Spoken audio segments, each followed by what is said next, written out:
المؤمنين. وقال تعالى في موضع آخر: وما أصابكم من مصيبة فبما كسبت أيديكم. وقال النبي صلى الله عليه وسلم: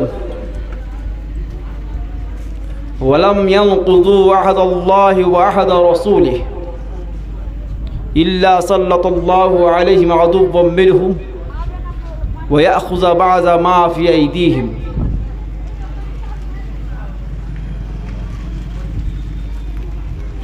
वह मुअज़्ज़ज़ थे ज़माने में मुसलमान होकर, वह मुअज़्ज़ज़ थे ज़माने में मुसलमान होकर, और हम ज़लील व ख़ार हुए तारे के क़ुरान होकर।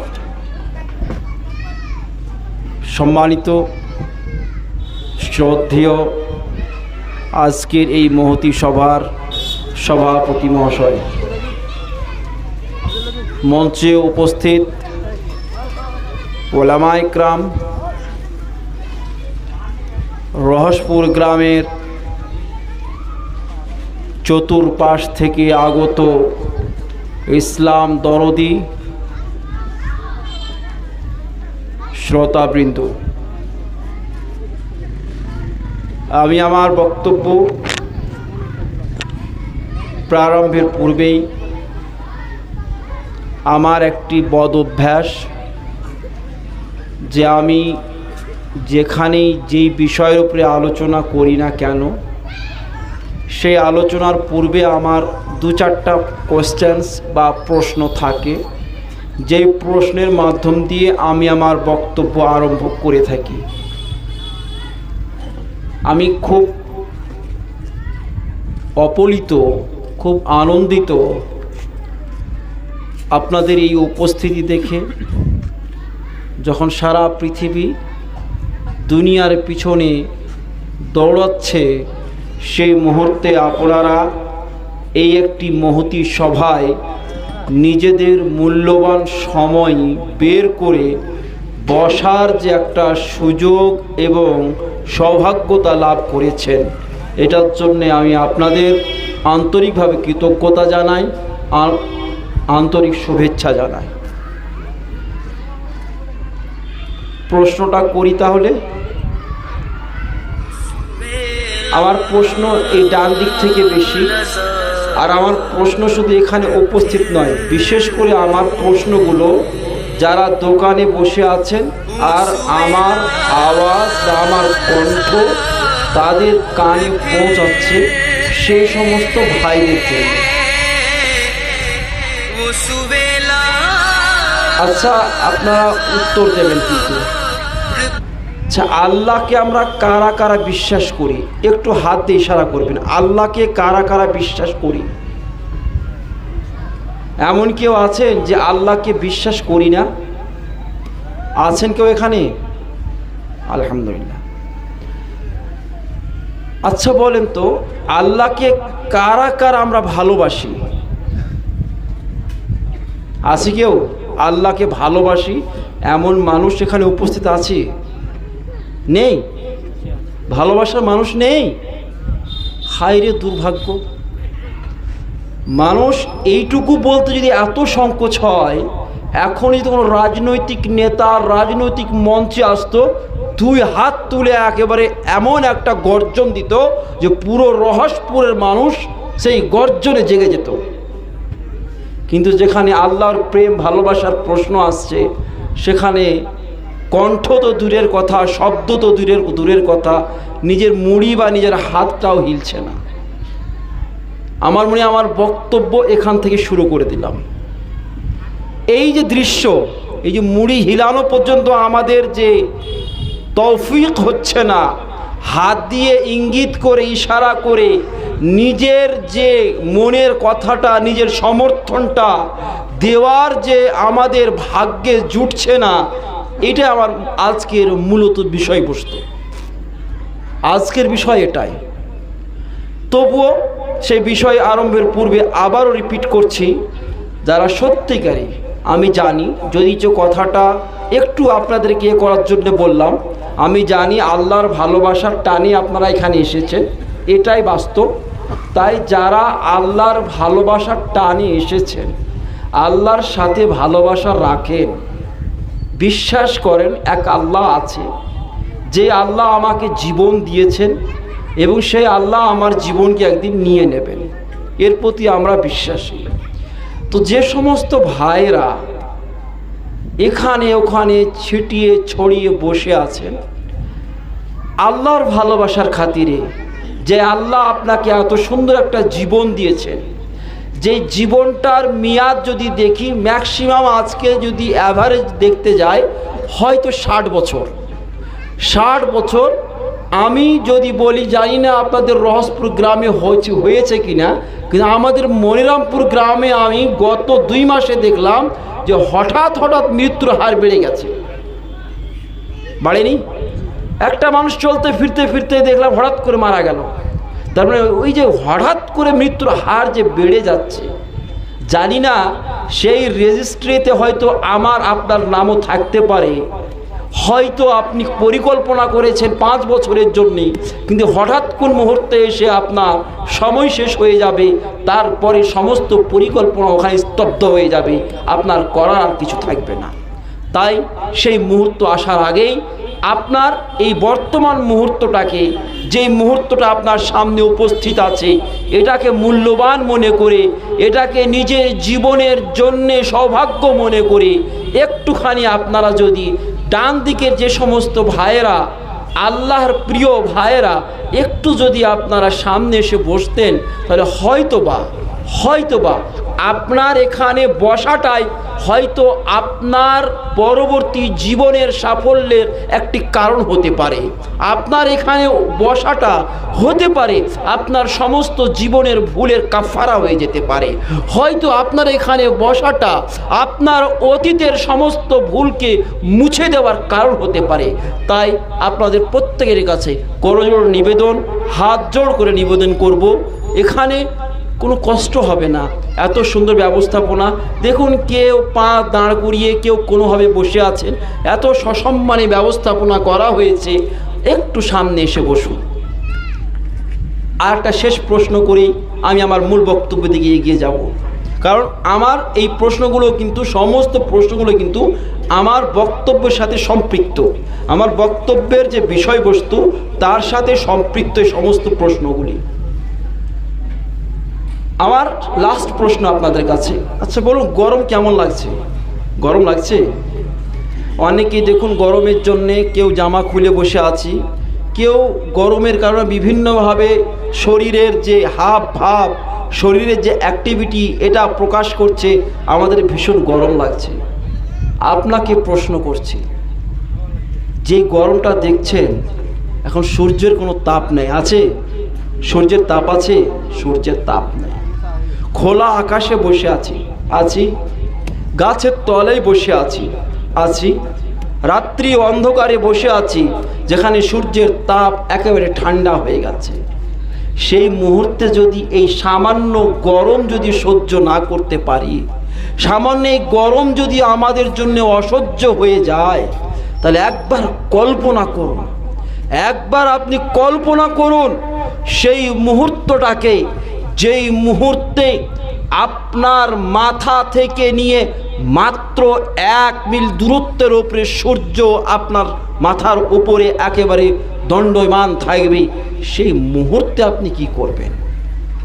সেই মুহূর্তটা আপনি স্মরণ করুন, যেই মুহূর্তে একেবারে আপনার মাথা থেকে মাত্র 1 মিল দূরত্বের মধ্যে সূর্য এসে অবস্থান করবে, সেই মুহূর্তে আপনি কোথায় যাবেন?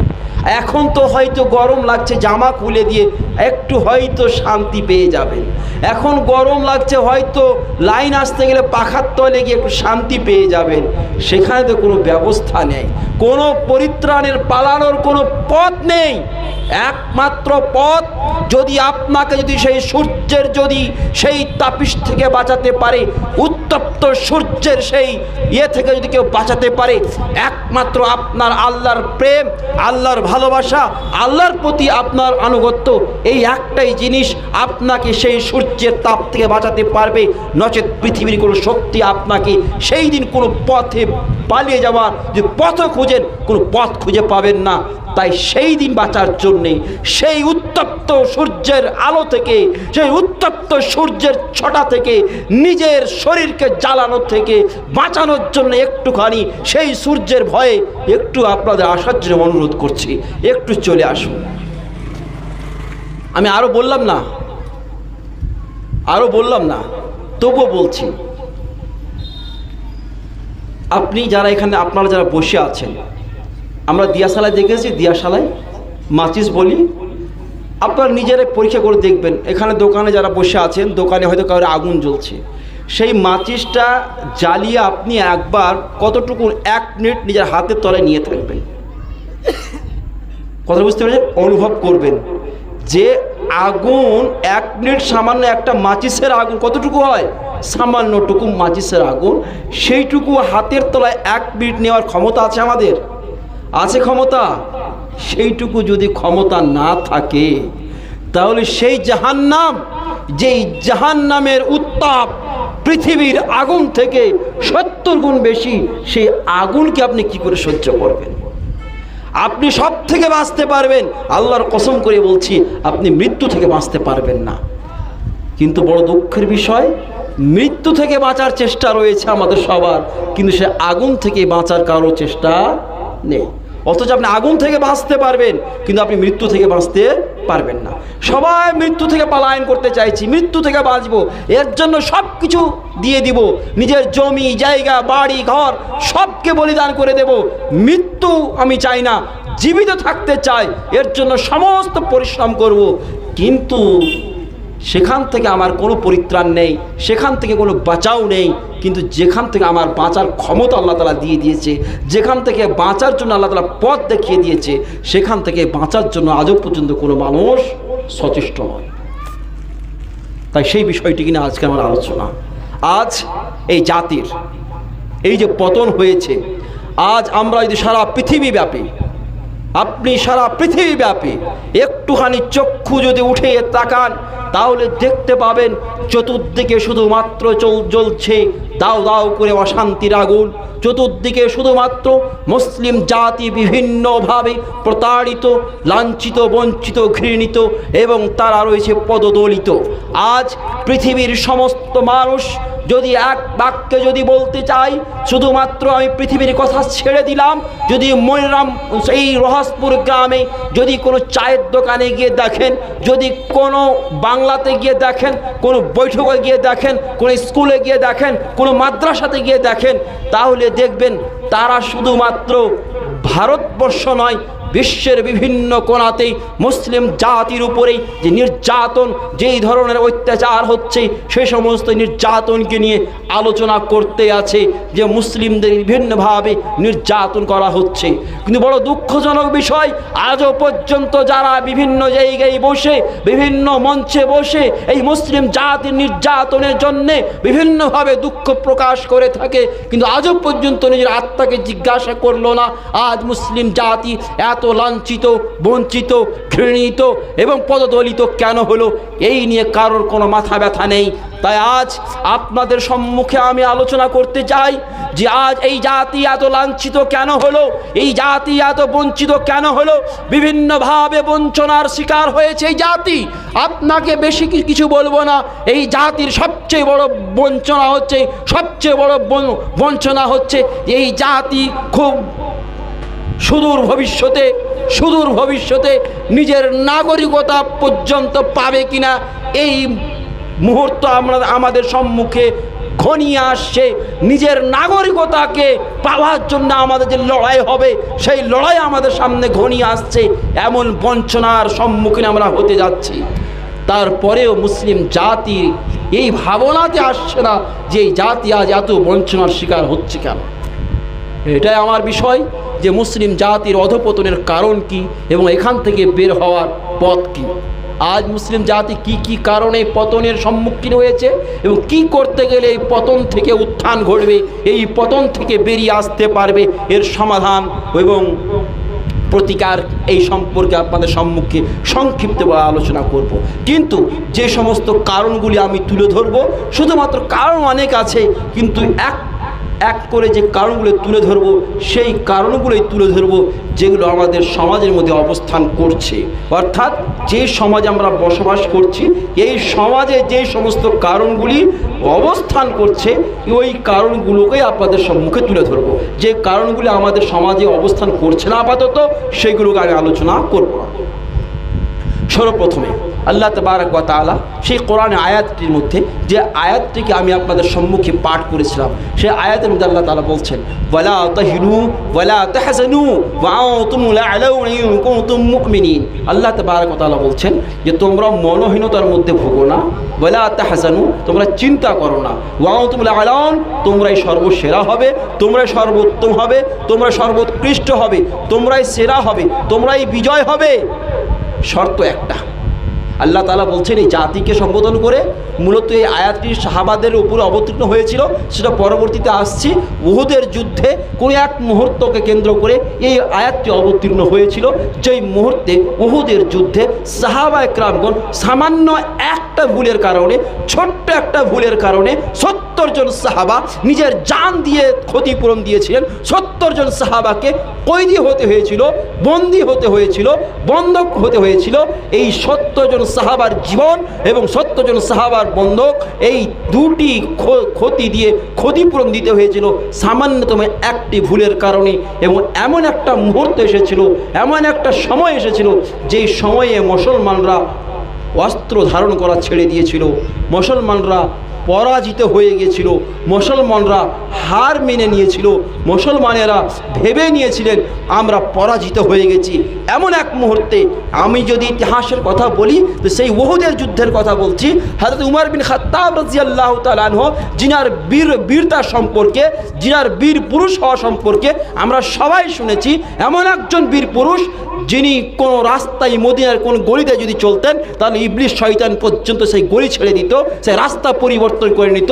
উমারকে দেখে সেই উমর রাদিয়াল্লাহু তাআলা আনহু পর্যন্ত উহুদের যুদ্ধে অস্ত্র ধারণ করা ছেড়ে দিয়েছিলেন। এমন এক মুহূর্তে যখন মুসলমানরা পরাজিত হয়ে গিয়েছিলেন, 70 জন সাহাবা শহীদ হয়ে গিয়েছিলেন, 70 জন সাহাবা বন্দী হয়ে গেছিলেন, এমন এক মুহূর্তে আল্লাহ তাবারক ওয়া তাআলা এই কোরআনে আয়াতটি অবতীর্ণ করছেন। কি বলছেন? ওয়ালা তাহিনু ওয়ালা তাহজানু ওয়া আনতুমুল আ'লাউনা ইন কুনতুম মুমিনিন। হে মুসলমানরা, তোমরা মনোহীনতার মধ্যে ভোগো না। মানে তোমাদের যে আজকে এই পরিস্থিতি হয়েছে, এইটাকে নিয়ে বেশি চিন্তা করো না, মনকে ছোট করে নিও না। ওয়ালা তাহজানু, এবং চিন্তাও করো না। ওয়া আনতুমুল আ'লাউন, তোমরাই বিজয় হবে, তোমাদের জিত হবে, তোমরাই সেরা থাকবে, তোমরা সর্বোত্তম হবে, তোমরা সর্বোৎকৃষ্ট হবে, যদি তোমরা একটি শর্ত পূরণ করতে পারো। তাহলে আল্লাহ তাআলা সেই মুসলমানদের সামনে একটা শর্ত রেখেছিলেন, যে শর্তটি সারা পৃথিবীর জন্য আল্লাহ তাআলা কিয়ামত পর্যন্ত বলে দিয়েছেন। শর্তটি হচ্ছে ইন কুনতুম মুমিনিন, যদি তোমরা প্রকৃত মুমিন হতে পারো। তাহলে আপনি এই আয়াতের মধ্যে একটু যদি ভেবে দেখেন, যে আয়াতের মধ্যে আল্লাহ তাবারক ওয়া তাআলা আমাদেরকে সেরা হওয়ার জন্যে, বিজয় জাতি হওয়ার জন্যে, আমাদের জয় হওয়ার জন্যে ছোট্ট একটি শর্ত রেখেছেন, প্রকৃত মুমিন হতে হবে। আপনি নিজের আত্মাকে, নিজের আত্মায় হাত রেখে নিজেকে প্রশ্ন করুন, আজকে আমরা পরাজিত জাতি না বিজয় জাতি? আজ নিঃসন্দেহ আমাদের উত্তর একটাই হবে, পৃথিবীতে যদি কোনো পরাজিত জাতি বলে কেউ আছে, সেই জাতির নাম হচ্ছে মুসলিম জাতি। চতুর্দিকে শুধু মার খাওয়া এদের কাজ, চতুর্দিকে এদের শুধু অপমানিত হওয়া, চতুর্দিকে বঞ্চিত হওয়া। আপনি এমন কোনো ময়দান নেই যেখানে এদের বঞ্চনা নেই, ঘৃণা নেই, এদের অত্যাচার নেই। বিভিন্নভাবে বিভিন্ন জায়গাতে এরা লাঞ্ছনা, বঞ্চনা, ঘৃণার পাত্র হয়ে গেছে। কিন্তু কেন? যেখানে আল্লাহ তাবারক ওয়া তাআলা আপনাকে আমাকে ওয়াদা করলেন যে আমরাই সর্বসেরা হব, আমরাই বিজয় জাতি হব, আমরাই সর্বোৎকৃষ্ট সর্বোত্তম হব। কিন্তু এমন কি ভুল করলাম যে ভুলের কারণে আজকে সর্বনিম্নে অবস্থান করছি। সবচাইতে নিম্নে অবস্থান করছে কোন জাতি? এই মুসলিম জাতি। অথচ এই জাতি উঁচুতে সর্বশিখরে থাকা উচিত ছিল, কিন্তু এই জাতি সর্বনিম্নে কেন গেল? তার একটাই জবাব, যেহেতু আল্লাহ তাবারক ওয়া তাআলা সর্বসেরা হওয়ার জন্য শর্ত রেখেছিলেন, প্রকৃত মুমিন হতে হবে। এই শর্ত পূরণ যখন করতে পারিনি, এই শর্তকে যখন আমরা পূরণ করতে পারিনি, তখন আমরা আমাদের জন্য যে আল্লাহ তাআলা প্রাইজের ঘোষণা করেছিলেন, সর্বসেরা হওয়ার প্রাইজ যে ঘোষণা দিয়েছিলেন, সেই প্রাইজ থেকেও আমরা বঞ্চিত হয়ে গেছি। আমরা যদি আজও যদি এই প্রাইজের যদি অধিকারী হতে চাই, আজও যদি এই প্রাইজকে পেতে চাই, আজও যদি আল্লাহর পক্ষ থেকে ঘোষণা দেওয়া যে প্রাইজ যে আমরাই সর্বসেরা হব, আমরাই বিজয় জাতি হব, এই প্রাইজকে যদি পেতে হয়, তাহলে এই জাতির সামনে একটাই পথ, সেই পথের নাম হচ্ছে প্রকৃত ঈমানদার হওয়া। এই পথ ছাড়া পৃথিবীর কোনো পথ এই জাতির অবস্থার পরিবর্তন ঘটাতে পারবে না। এই জাতি যদি অবস্থার পরিবর্তন ঘটাতে হয়, তাহলে এই জাতির একটাই পথ, যেই পথের নাম হচ্ছে প্রকৃত ঈমানদার হওয়া। এবং প্রকৃত ঈমানদার ছাড়া যদি কোনো জাতি, এই জাতি অন্য কোনো পথ খুঁজে, তাহলে পথ খুঁজতে পারে, কিন্তু এই জাতির উপর থেকে যে লাঞ্ছনা বঞ্চনা ঘৃণা এসেছে, সেই লাঞ্ছনা বঞ্চনা ঘৃণা কখনো দ্রবীত হবে না।